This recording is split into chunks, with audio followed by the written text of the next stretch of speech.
Oke, halo semuanya. Jadi akhirnya kita sampai di video terakhir. Ini adalah video kelima tentang model dan kita akan uh, mengoperasikan model kita di controllernya. Oke, tanpa berlama-lama kita mulai aja ya.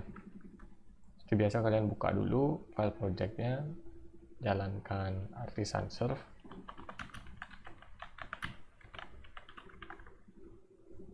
Oke, lalu kalian hidupin XAMPP-nya yang Apache dan MySQL ya, database-nya yang udah kita buat kemarin video sebelumnya.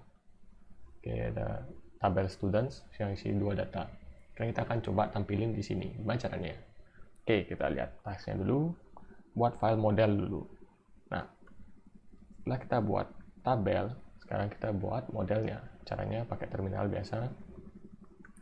PHP artisan. Aku garis bawah ya. Kalau kalian buat controller, database atau model itu bisa buat manual di sini, create file. Tapi kenapa kita buat manual kalau sudah ada yang otomatis kan? Yaitu PHP artisan make 2 model.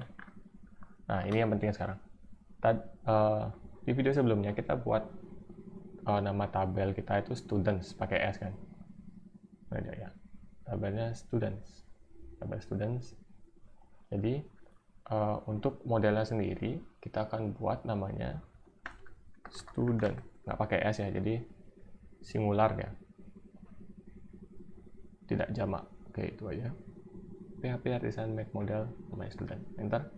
Model created successfully. Jadi kita lihat dulu file model yang sudah kita buat, ada di app http, lalu ada di models. Oh, bukan di http dia, langsung di models. Oke. Ini student. Nah, isinya ini. Untuk di project ini kita nggak akan ngotak-ngatik modelnya, jadi dia cuma fungsinya manggil database saja gitu, database studentsnya. Nah, kenapa aku suruh kemarin buat namanya student, karena nama tabelnya students, karena dia akan nyambung ke model student ini gitu. Laravelnya otomatis mendeteksi kalau model student ini ngambil dari database dengan nama tabelnya students gitu ya. Jadi kalau memang nama tabelnya lain, nanti di sini ada lagi pengaturannya. Tapi kebetulan nama tabelnya udah students dan modelnya student, jadi nggak perlu kita edit apa-apa lagi gitu. Itu fitur otomatisnya. Bisa di close ya, save aja padahal aku nggak ada ngapain. Lalu kita akan masuk insert modelnya ke controller. Nah, sekarang kita main di controller lagi ya. Ini controller di students controller ya. Oke. Nah, jadi seperti yang udah aku jelasin di video tentang controller, kita akan nampilin data itu di method index ya. Jadi di sini kita akan panggil modelnya. Caranya kita buat dulu variabel students untuk nampung studentnya. Student pakai S ya, students. Kita panggil model studentnya pakai huruf besar. Nah, kalau kita udah buat model student, otomatis akan ada rekomendasinya ini. Nanti kalau kalian pilih ini, pasti nanti use-nya nambah ya. Ini kan cuma satu use ya. Coba klik ini, dan nambah dia. Otomatis diambil model studentnya. Student, lalu kita ambil semua datanya dengan cara ketik dua kali all. Nih. Ya, ini artinya kita bakal ngambil semua field yang ada di studentnya itu, model studentnya. Oke, sekarang gimana caranya kita tampilin di home?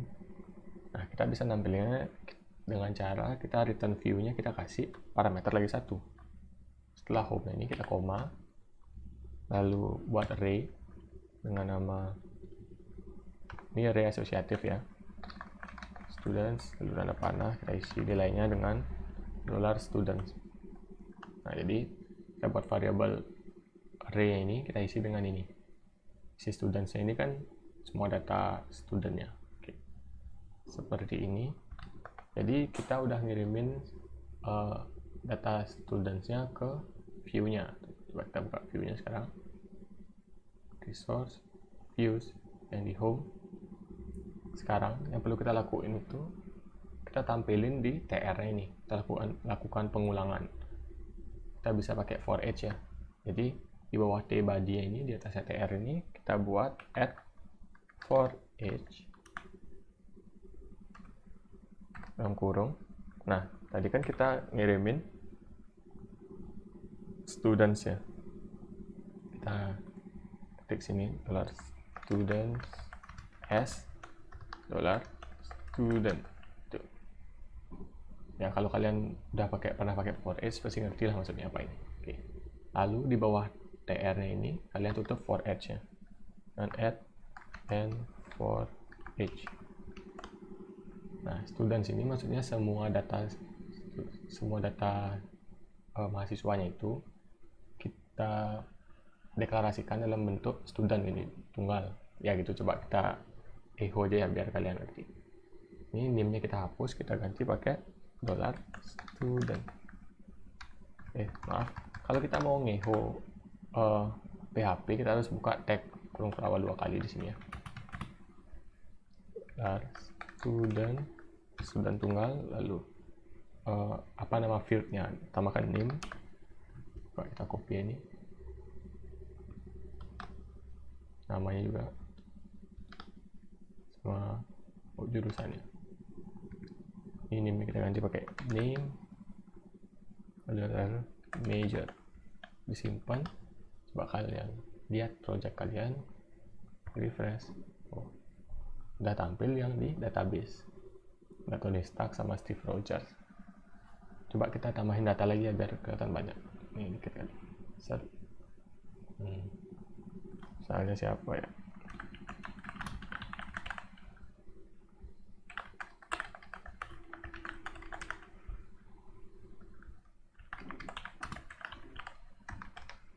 Clint Barton. Name-nya lupa. 21. Oke, kita go. Nah, sudah ada 4 data. Sini kita refresh, ada 4 data. Oke, mantap ya, udah mau tampil. Kalian nyadar nggak? Kalian nggak ada ngetik perintah SQL sama sekali dari tadi. Padahal cuma bikin ini aja. Terus itu kirim ke view. Lakuin pengulangan di sini. Nah, itulah bagus fiturnya Laravel ya. Jadi kita nggak perlu lagi ngetik perintah SQL di sini. Oke, untuk lebih jelasnya kalian bisa ke dokumentasinya Laravel. Misalnya kalian nggak mau nampilin semua, misalnya mau nampilin berdasarkan apa atau kayak kondisi juga ada kok di dokumentasinya. Tapi untuk sekarang kan kita mau nampilin semua, jadi pakai all ini. Tuh. Oke, oh ya di sini kalau kalian lihat nomornya masih satu-satu semua. Jadi kita kan maunya 1, 2, 3 gitu kan. Nah di sini di view home-nya ini kalian bisa ganti satunya pakai, kalian nggak perlu ngetik i sama dengan 1 itu lagi ya. Di sini ada namanya, kalian buka kurung kerawal dulu, $loop panah iteration, coba disimpan, refresh ya, udah mau ya 1, 2, 3, 4. Oke, sekarang baru kita buat fitur insert datanya. Oke, ini lumayan ya. Nah, kita balik lagi ke controller ya. Nah, seperti yang udah aku jelasin di video sebelumnya, untuk insert datanya sendiri kita akan lakukan di method store ini. Oke, jadi yang pertama harus kalian lakuin adalah buat routingnya dulu. Kita kan belum buat routingnya ya untuk yang store. Ini yang home kita close saja. Yang perlu kalian buka itu file resource, bukan resource, routes itu yang web ini, dan untuk view insertnya juga. Oke. Ini jadi 3 file ini kita akan edit. Yang pertama kalian ke insert dulu deh. Di sini kalau di Laravel itu kalau kita pakai nggak pakai MySQL itu kita diwajibin ngisi ini @csrf ya. Ini untuk pengamanan di form kita ya. Jadi setiap kalian bikin form itu wajib isi ini kalau di Laravel. Lihat ya. Oke, lalu untuk di form sendiri kan ada 2 gitu ya, atribut ya, method sama action. Metodenya kita pakai post, untuk actionnya actionnya kita balikin ke link ini aja, ke slash aja.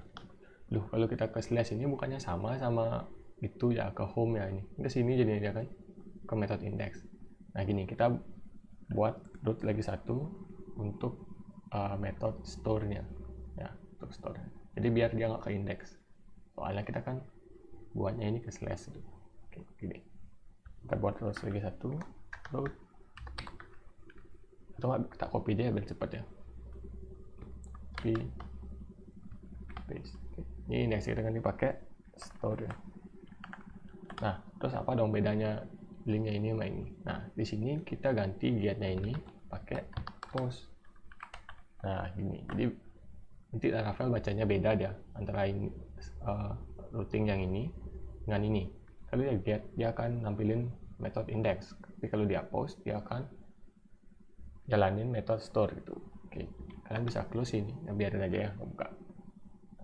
Insertnya udah juga, post udah. Jadi sekarang full controller ya.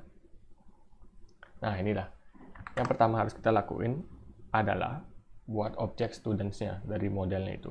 Caranya $students kita isi dengan new student. Oke.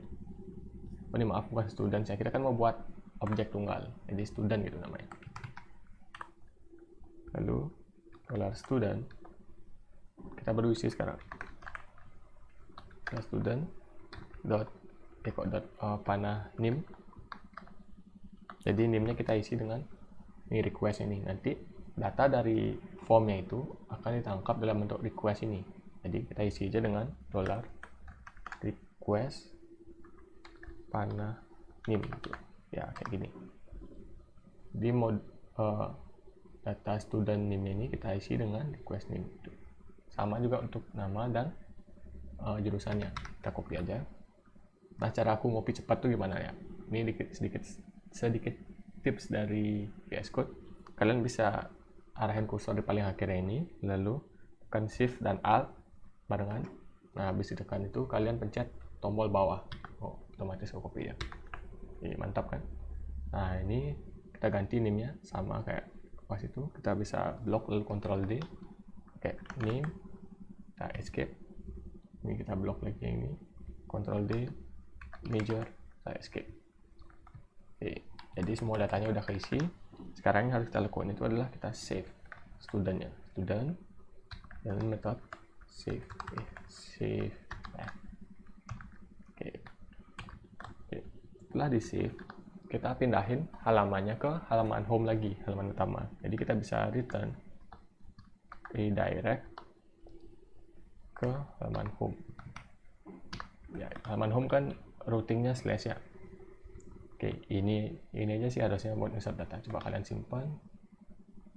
Kita refresh insertnya. Coba kita tambahin ya 1 2 3. Name-nya sorry.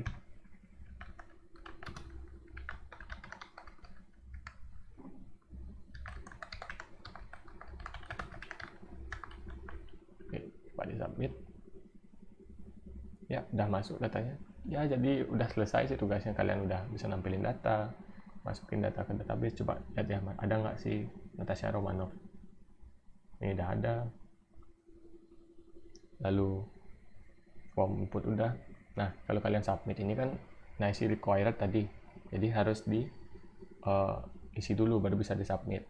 Nah misalnya kalian nggak isi required itu, coba tak lihat dulu. Ini maksudnya required ini, kalau nggak isi dia bakal error.